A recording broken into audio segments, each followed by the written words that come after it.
നമസ്കാരം. മാൾട്ട വാർത്തകളിലേക്ക് സ്വാഗതം. ഏറെ പ്രധാനപ്പെട്ട വാർത്ത ഇപ്പോൾ പുറത്തു വരുന്നു. യൂറോപ്യൻ യൂണിയന്റെ പുതിയ ഭരണ കുടിയേറ്റ അഭയകേന്ദ്രം നിലവിൽ വന്നതോടുകൂടി മാൾട്ടയ്ക്ക് കൂടുതൽ ശക്തമായ പിന്തുണ ലഭിക്കുമെന്ന് യൂറോപ്യൻ പാർലമെന്റ് അംഗങ്ങൾ വ്യക്തമാക്കിയിരിക്കുന്നു. അതിർത്തി സുരക്ഷ ഉറപ്പാക്കുവാനും അഭയാർത്ഥി പ്രശ്നങ്ങൾ കൈകാര്യം ചെയ്യാനും പുതിയ നിയമങ്ങൾ വലിയ രീതിയിൽ സഹായിക്കും. ദീർഘകാലത്തെ തർക്കങ്ങൾക്കും ചർച്ചകൾക്കും ഒടുവിലാണ് പുതിയ കുടിയേറ്റ കരാർ യൂറോപ്പിൽ പൂർണ്ണമായും നിലവിൽ വന്നത്. വലിപ്പം കുറഞ്ഞ ദ്വീപ് രാഷ്ട്രമായ മാൾട്ടയെ പോലെ അതിർത്തികൾക്കുള്ളിൽ വലിയ രീതിയിൽ കുടിയേറ്റ സമ്മർദ്ദം നേരിടുന്ന രാജ്യങ്ങൾക്ക് ഈ കരാർ വലിയ ആശ്വാസമാവും. പുതിയ നിയമപ്രകാരം യൂറോപ്യൻ യൂണിയന്റെ അതിർത്തികളിൽ കർശന സുരക്ഷാ പരിശോധനകളും ബയോമെട്രിക് വിവരശേഖരണവും നിർബന്ധമാക്കിയിട്ടുണ്ട്. കൂടാതെ അഭയത്തിന് അർഹതയില്ലാത്ത സാമ്പത്തിക കുടിയേറ്റക്കാരെ വെറും 12 ആഴ്ചക്കുള്ളിൽ സ്വന്തം രാജ്യത്തേക്ക് വേഗത്തിൽ തിരിച്ചയക്കുവാനും പുതിയ നിയമം മാൾട്ടയ്ക്ക് അധികാരം നൽകുന്നുണ്ട്.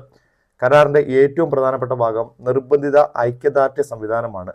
ഇതനുസരിച്ച് മാൾട്ടയിലെത്തുന്ന അഭയാർത്ഥികളെ മറ്റ് യൂറോപ്യൻ രാജ്യങ്ങൾ പങ്കിട്ടെടുക്കണമെന്നുള്ളതാണ് നിയമം. അഭയാർത്ഥികളെ ഏറ്റെടുക്കാൻ ബുദ്ധിമുട്ടുള്ള രാജ്യങ്ങൾ രാജ്യത്തിന് അതിന് പകരമായി ഓരോ അഭയാർത്ഥിക്കും ഏകദേശം 20,000 യൂറോ വീതം മാൾട്ട പോലുള്ള അതിർത്തി രാജ്യങ്ങൾക്ക് സാമ്പത്തികമായ സഹായം നൽകേണ്ടി വരും. ഇതുവഴി കുടിയേറ്റത്തിന്റെ മുഴുവൻ ഭാരവും മാൾട്ട ചുമക്കേണ്ട സാഹചര്യം ഒഴിവാകും. എന്നാൽ ഈ കരാർ വെറും കടലാസിൽ ഒതുങ്ങാതെ കൃത്യമായി നടപ്പാക്കുന്നുണ്ടെന്ന് ഉറപ്പുവരുത്തുവാൻ യൂറോപ്യൻ കമ്മീഷൻ കർശനമായി ഇടപെടണമെന്ന് മാൾട്ടയിൽ നിന്നുള്ള എംപിമാർ ആവശ്യപ്പെട്ടു. അതേസമയം അതിർത്തികളിൽ കടുത്ത പരിശോധന നടത്തുമ്പോൾ യഥാർത്ഥ അഭയാർത്ഥികളുടെ അവകാശങ്ങൾ ലംഘിക്കപ്പെടുവാൻ സാധ്യതയുണ്ടെന്ന കടുത്ത വിമർശനവുമായി ചില മനുഷ്യാവകാശ സംഘടനകളും എത്തുന്നുണ്ട്.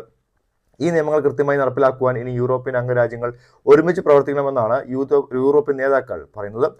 എന്തായാലും ഇത്തരം കൂടുതൽ വാർത്തകൾക്കായി ഈ ചാനൽ ഇപ്പോൾ തന്നെ സബ്സ്ക്രൈബ് ചെയ്യുക.